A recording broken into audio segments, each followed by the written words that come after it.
How do you track the cue words? I compete in multiple venues and use some words differently. So for me, I have a fitness journal because I use a ton of different words. I have a lot of cues in agility, and I just recently changed some of them for my youngest puppy, this.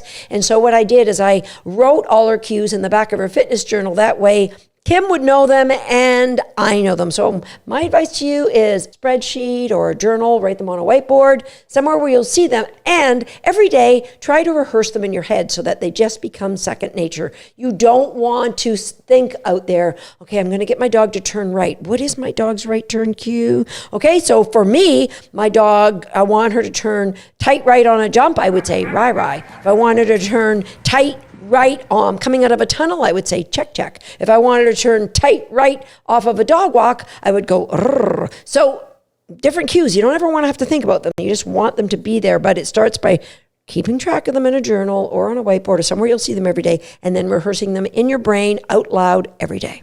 How do you focus an overexcited dog at the start line? So why is a dog overexcited? Remember, I've talked about your dog's emotions many times here in Shape by Dog, and I'll leave some links in the show notes to some episodes I really recommend you go and listen to.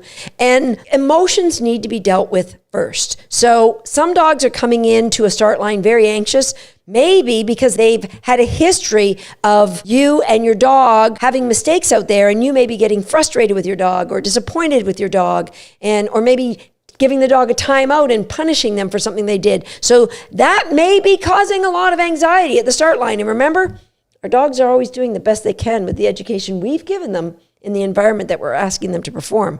So it is never the dog's issue. So if you have problems out there, please go back, peel back the layers, build a better foundation, and never let your dog know that they haven't done anything but an amazing job for you anytime you leave the ring in agility. Okay? Now, some dogs are just like joyful and excited, and they love the sport, and they're excited at the start line. That doesn't mean they can't give you 100% focus and control. So where does that come from?